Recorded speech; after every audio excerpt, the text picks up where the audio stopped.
கதிரும் ராஜியும் சென்னையிலேருந்து கிளம்புறதுக்கு ரெடி ஆகிக்கிட்டு இருப்பாங்க. கோமதி அவங்களுக்கு ஃபோன் பண்ணி கேட்பாங்க, பத்திரமா வாங்கன்னு அட்வைஸ் பண்ணுவாங்க. கதிரவனும் கோமதி கிட்ட, அம்மா நீங்க பயப்படாம இருங்க, நாங்க பத்திரமா வந்துருவோம் அப்படின்னு சொல்லிடுவாரு.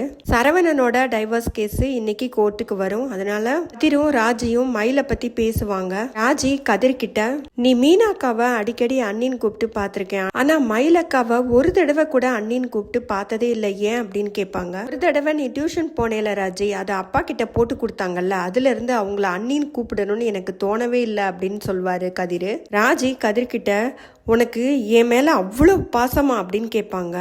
ஆமா, அம்பிட்டு பாசம் அப்படின்னு சொல்லிட்டு ராஜியோட கன்னத்தை கிள்ளுவாரு. நீ தினமும் 2 வாட்டி இதையே கேளு, நானும் ஆமா ஆமான்னு பதில் சொல்றேன் அப்படின்னு சொல்வாரு கதிர்.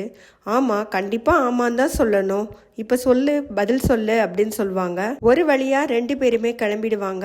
பாண்டியன் வீட்டுல பாண்டியன், கோமதி, பழனி, சரவணன் எல்லாருமே ஹாலில் இருப்பாங்க. பாண்டியன் என்ன சொல்வார்னா, நானும் கோர்ட்டுக்கு வந்துட்டா கடையை யார் பார்த்துக்கிறது, நான் கடையில் இருக்கிறேன், நீ போயிட்டு வரியா அப்படின்னு சொல்லிட்டு சரவணனை கேட்பாரு.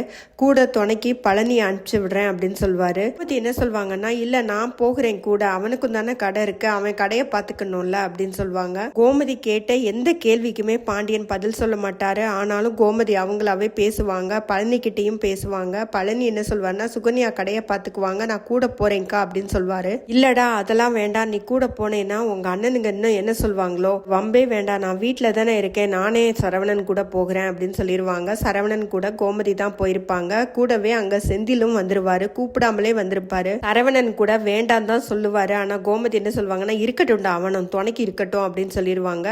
மயிலு, அவங்க அம்மா அப்பா 3 பேருமே ஆட்டோல வந்து இறங்குவாங்க. கோர்ட்ல ஒரு லேடி ஜட்ஜு தான் இருப்பாங்க.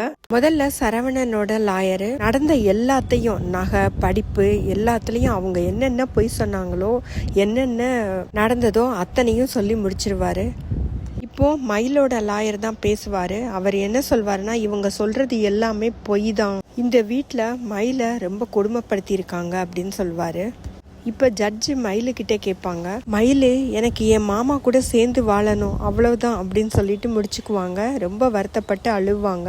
அதனால ஜட்ஜு என்ன கேட்பாங்கன்னா, நீங்கள் நிறைய கொடுமைப்படுத்தினாங்க, அந்த பொண்ணை அந்த வீட்டில் கொடுமைப்படுத்தினாங்கன்னு சொல்லியிருக்கீங்க, ஆனால் அந்த பொண்ணுக்கு அந்த வீட்டில் தான் போய் வாழணும்னு விருப்பம், கொடுமைப்படுத்தியிருந்தா அந்த வீட்டில் போய் வாழணும்னு எப்படி நினைப்பாங்க அப்படின்னு சொன்னது எல்லாருமே அப்படியே நிற்பாங்க.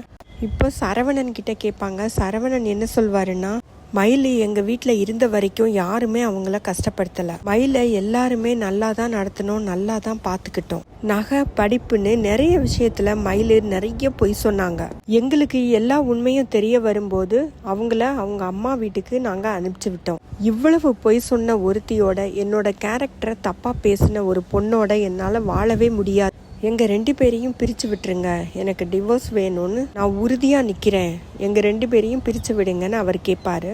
அந்த ஜட்ஜி என்ன சொல்வாங்கன்னா, ஒருத்தர் சேர்ந்து வாழணும்னு ஆசைப்படுறாங்க, இவர் டிவோர்ஸ் வேணும்னு கேட்குறாரு, அதனால இந்த கேஸை அடுத்த மாதத்துக்கு ஒத்தி வைக்கிறேன், இவங்க 2 பேருமே ஒரு கவுன்சிலிங் போகட்டும் அப்படின்னு சொல்லிடுவாங்க. கோமதிக்கும் சரவணனுக்கும் ரொம்ப வருத்தமா இருக்கும், எப்படியாச்சும் இந்த தடவையே கேஸ் முடிஞ்சிரும் அப்படின்னு நினைச்சு வந்திருப்பாங்க. அவ்வளவுதாங்க இன்னைக்கு எபிசோட் முடிஞ்சது.